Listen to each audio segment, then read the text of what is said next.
Empezar el nuevo año ahorrando y aumentando tu patrimonio. Suena bien, pero la pregunta es, ¿cómo? Mucha gente no sabe por dónde empezar o qué hay que tener en cuenta. Por eso, hoy te vamos a dar un par de consejos básicos sobre cómo deberías empezar.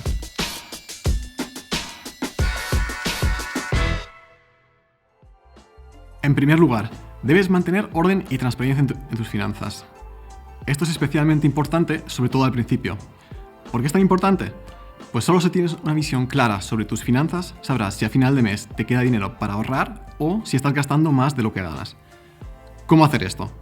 Lo más fácil es llevar un libro de contabilidad doméstica durante varios meses.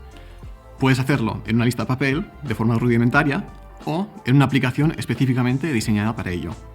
En ella enumeras todos los ingresos y los gastos que tengas.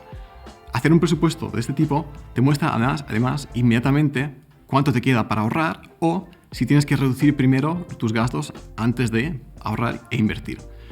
Además, en una lista de este tipo se hacen evidentes gastos olvidados, como por ejemplo esa suscripción que querías cancelar hace mucho tiempo, pero siempre acababas olvidando. De esta forma, eliminas inmediatamente esos gastos innecesarios que tengas. Además, este proceso también te sirve para poner orden y deshacerte de tus deudas primero, porque las deudas a la larga no solo son molestas, sino que también son caras. Ten en cuenta que si tu cuenta corriente está en números rojos, pagas los intereses de descubierto del banco. En España, la media está en un 4,5% sobre la cantidad que se debe. Por lo tanto, si es posible, mejor es deshacerte primero de tus deudas antes de empezar a invertir. No te pierdas rendimientos sobre tus ahorros. Si estás preparado y ya estás ahorrando dinero regularmente, entonces ya has sentado la primera base importante para crear patrimonio. Lo crucial ahora es hacer lo correcto con este dinero. Si lo dejas en una cuenta corriente o una cuenta de ahorros, no te servirá de nada, porque las perspectivas de rentabilidad son simplemente demasiado bajas. En la cuenta corriente no suele haber ningún tipo de interés, mientras que en la cuenta de ahorros sí, pero en la mayoría de los casos es inferior a la tasa de inflación. Los tipos medios de rentabilidad suelen rondar por debajo del 1% en estas cuentas. Eso significa que el tipo de interés real es negativo. ¿Qué significa esto? Cuando la tasa de inflación supera el tipo de interés que recibes por tus ahorros en el banco, tu dinero va perdiendo valor de forma gradual. Los tipos de interés en cuentas de ahorros pueden ralentizar la pérdida, pero no la van a detener. En cualquier caso, la creación de patrimonio no es posible de esta forma. Pero, ojo, no estoy diciendo que estas cuentas no tengan sentido. Por el contrario, tienen ventajas decisivas. Puedes acceder a tu dinero en cualquier momento, ya que, por ejemplo, el dinero de una cuenta no está sujeto a las fluctuaciones de una inversión en el mercado de capitales.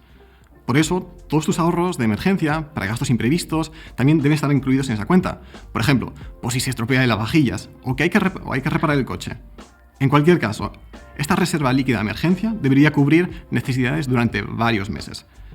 A los defensores del consumidor les gusta decir que 3 sueldos netos mensuales deben estar ahí.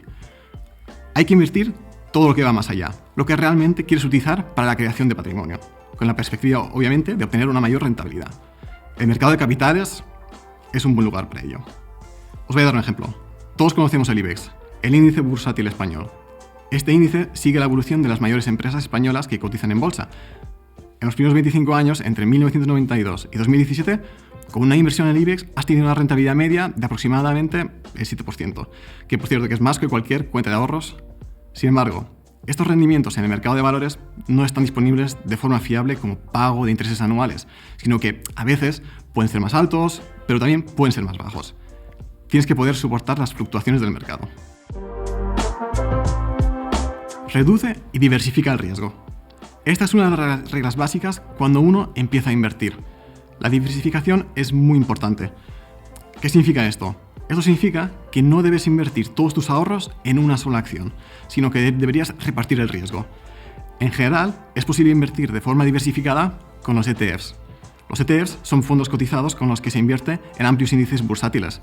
Por ejemplo, hay ETFs sobre el MSCI World. Este índice bursátil sigue la evolución de 1.600 valores de 23 países industrializados. Y, al invertir en un ETF de este tipo, se invierte en toda una cesta de valores, con una sola compra. Hay 2 maneras de establecer una inversión en un ETF ampliamente diversificado. Una forma es seleccionar uno o más ETFs tú mismo, comprarlos a través de tu broker y añadirlos a tu cartera de valores.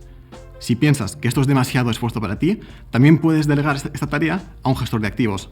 Por una pequeña comisión te confeccionarán una cartera de ETFs y la gestionan por ti. Esto significa que tú ingresas el dinero y el gestor de activos se encarga de seleccionar los ETFs, compone la cartera según tus especificaciones, la gestiona, supervisa y la reequilibra si es necesario. Por ejemplo, si eliges una cartera de ETFs con una participación en renta variable del 70%, el gestor de activos la supervisa por ti. Reequilibra tu portafolio cuando las ponderaciones de los ETFs se desvíen debido a las fluctuaciones de los precios. La cuota de acciones es la proporción que representan las acciones en tu cartera total. He elegido ahora el 70% como ejemplo solo, pero hay que tener en cuenta que aunque una mayor proporción de acciones suele significar una mayor rentabilidad a largo plazo, suele estar asociada a un mayor riesgo.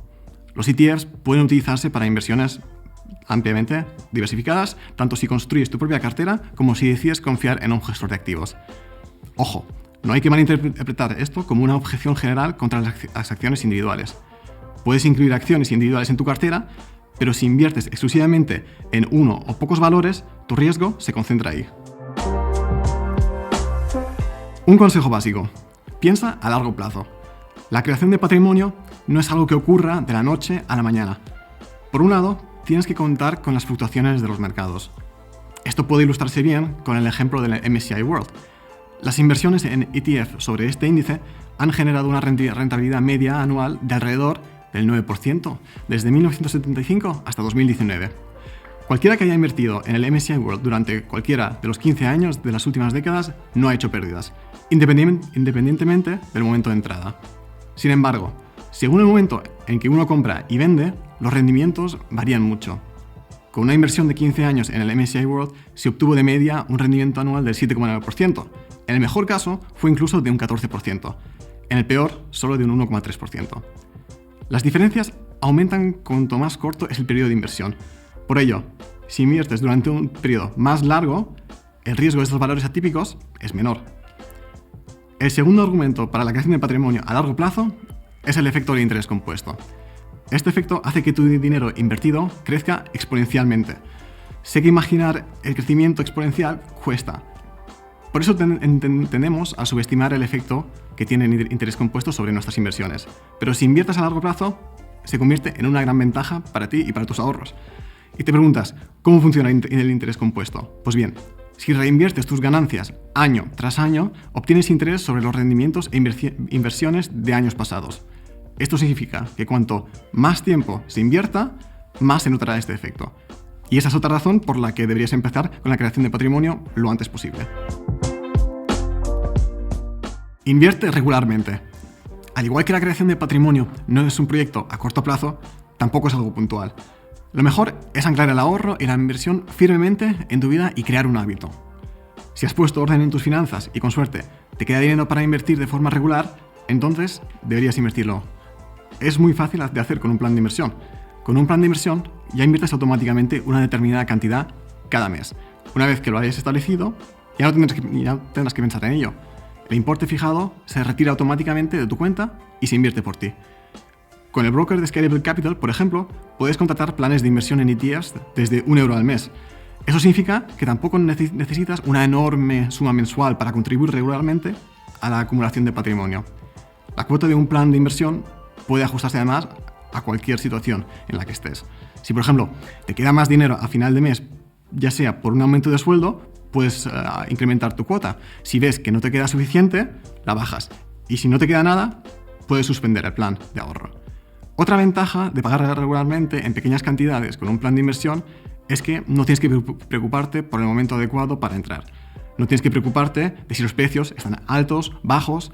A veces adquieres más o menos participaciones del fondo con el importe fijo que has elegido. Bueno, estos han sido nuestros 5 consejos. Ya has visto que invertir no es en absoluto complicado, si tienes en cuenta algunas cosas básicas de antemano. Pon en orden tus finanzas. Sé consciente de que a largo plazo puede merecer la pena asumir cierto riesgo y diversifica ese riesgo.